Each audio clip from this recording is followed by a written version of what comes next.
देश में कोरोना का कहर जारी है। 24 घंटे में 3,48,421 नए मामले सामने आए, जबकि 4,205 कोरोना मरीजों की मौत हुई। देश में एक्टिव कोरोना मरीजों की संख्या 37 लाख के पार है। अब तक करीब 2,34,00,000 लोग संक्रमित हुए हैं। बिगड़ते हालात के बीच केंद्रीय स्वास्थ्य मंत्री डॉक्टर हर्षवर्धन ने अहम बैठक की। बैठक में 8 राज्यों के स्वास्थ्य मंत्रियों के साथ चर्चा की। इसमें कोरोना के हालात और वैक्सीनेशन की रफ्तार पर मंथन किया गया। स्वास्थ्य मंत्री ने कहा, देश में टीकाकरण तेजी से चल रहा है, साथ ही वैक्सीन का उत्पादन भी तेजी से बढ़ाया जा रहा है। दिल्ली में कोरोना संक्रमण की दर में कमी आती दिखने को मिल रही है। पिछले 24 घंटे में 13,287 नए मामले सामने आए हैं, जबकि 300 लोगों की मौत हुई। 24 घंटे में 14,071 लोगों ने कोरोना को मात दी। दिल्ली का संक्रमण दर घटकर 17.3%। दिल्ली के डिप्टी सीएम मनीष सिसोदिया ने केंद्र पर दिल्ली को और वैक्सीन देने से इनकार करने का आरोप लगाया। सिसोदिया ने भारत बायोटेक की ओर से भेजी गई चिट्ठी का हवाला देते हुए बताया कि केंद्र सरकार के अधिकारियों के निर्देशों के अनुसार राज्यों को वैक्सीन दिया जा रहा है। पलटवार करते हुए बीजेपी ने कहा, विपक्ष भ्रम फैला रहा है। अब 2 साल से ज्यादा उम्र के बच्चों पर भी कोरोना वैक्सीन का ट्रायल होगा। केंद्रीय औषधि मानक नियंत्रण संगठन के विशेषज्ञों की समिति ने भारत बायोटेक को 2 से 18 साल की उम्र के बच्चों पर कोवैक्सीन के दूसरे और तीसरे चरण के ट्रायल करने की अनुमति दे दी है। Trials Delhi AIIMS, Patna AIIMS, Nagpur के कई जगहों पर होंगे। ये क्लिनिकल ट्रायल 525 लोगों पर किया जाएगा। ऑक्सीजन की कमी दूर करने के लिए केंद्र सरकार 5 देशों में 5,805 टन ऑक्सीजन आयात करेगी। गृह मंत्रालय के अनुसार यूएई, कुवैत, फ्रांस, सिंगापुर और बहरीन से ऑक्सीजन मंगाया जाएगा। इसके साथ ही पीएम केयर्स फंड से सरकार ने अब तक 1 लाख ऑक्सीजन कॉन्सेंट्रेटर्स भी खरीदे हैं। पप्पू यादव की गिरफ्तारी पर उनकी पत्नी और पूर्व सांसद रंजीत रंजन ने सोशल मीडिया पर सीएम नीतीश कुमार के खिलाफ गुस्सा जाहिर किया।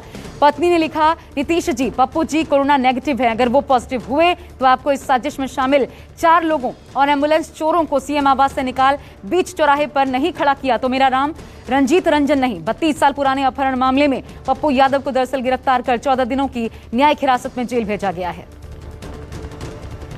बक्सर में गंगा नदी में मिले शवों पर बिहार के अपर मुख्य सचिव ने जानकारी दी। अपर मुख्य सचिव ने कहा, शव यूपी की तरफ से बहकर आए हैं। बतौर एसीएस चैतन्य प्रसाद शवों को यूपी में गंगा नदी में डाला गया, जो कि बहकर सीमा से सटे बक्सर तक आ गए। बिहार सरकार के आदेश पर इसकी सघन छानबीन की जा रही है। हरियाणा के कैथल अस्पताल से दिल दहला देने वाली तस्वीर सामने आई। यहां पर मरीजों को बांध कर रखा जाता है। कोरोना वार्ड में देखभाल के लिए कोई स्टाफ तक नहीं। बुजुर्ग महिलाओं को जमीन पर छोड़ दिया गया है। कोरोना के मामलों को देखते हुए असम में 13 मई की सुबह 5 बजे से सख्त लॉकडाउन का ऐलान। अगले आदेश तक जारी रहेगा लॉकडाउन। सभी तरह की दुकानों, रेस्टोरेंट्स को दोपहर 1 बजे तक खुलने की अनुमति होगी। 1 बजे के बाद केवल होम डिलीवरी हो पाएगी। साप्ताहिक बाजार 15 दिनों के लिए बंद रहेंगे। महाराष्ट्र में लॉकडाउन 31 मई तक बढ़ा दिया गया है। महाराष्ट्र सरकार की कैबिनेट बैठक में फैसला लिया गया। पहले लॉकडाउन की अवधि 15 मई को खत्म हो रही थी। वैक्सीन की कमी के कारण महाराष्ट्र में 18 से 44 साल के लोगों के लिए वैक्सीनेशन को अभी बंद कर दिया गया है। वहीं ईद की छुट्टी के अवसर पर कल सभी वैक्सीनेशन सेंटर्स को बंद रखा जाएगा। सपा सुप्रीमो और पूर्व मुख्यमंत्री अखिलेश यादव ने योगी सरकार पर जमकर निशाना साधा। अखिलेश यादव ने ट्वीट कर कहा, नाकामी के लिए विपक्ष को जिम्मेदार न ठहराकर बेड और दवाई का इंतजाम करे सरकार। साथ ही अखिलेश ने लिखा, सरकार सपा के समय बनी स्वास्थ्य संरचनाओं का सदुपयोग करे और सूबे की जनता को बचाए।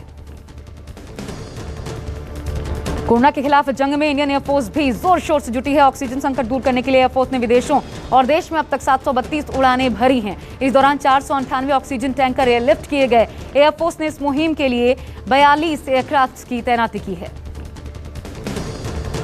यूपी पंचायत चुनाव के दौरान कोविड संक्रमण से मारे गए मतदान कर्मियों को 30 लाख मुआवजा देने के राज्य सरकार के फैसले को इलाहाबाद हाईकोर्ट ने नाकाफी बताया। कोर्ट ने कहा, मुआवजे की रकम कम से कम 1 करोड़ देने पर विचार करे राज्य सरकार। हाईकोर्ट ने कहा, कोविड महामारी के दौरान मतदान कर्मियों को अपना जीवन दांव पर लगाने के लिए बाध्य किया गया।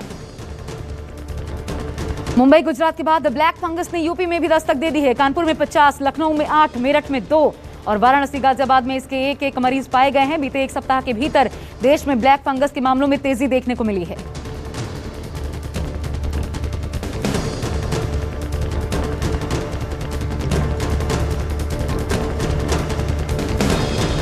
यूपी बिहार के ग्रामीण इलाकों में बढ़ रहे कोरोना के मामलों के बाद मजदूर फिर से मुंबई लौट रहे हैं। कुछ दिनों पहले तक लोग 9 के बराबर मुंबई आ रहे थे। हालांकि मुंबई से पलायन भी अब भी जारी है।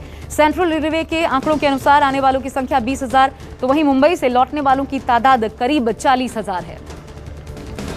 कोरोना के बढ़ते मामलों और बेड की कमी के बीच दिल्ली के एक प्राइवेट स्कूल ने अपने कैंपस में कोविड केयर सेंटर बना दिया है। द्वारका सेक्टर 22 के माउंट कार्मेल स्कूल में 100 बेड लगाए गए हैं, जहां पर हल्के लक्षण वाले कोरोना मरीजों को रखने की व्यवस्था की गई है।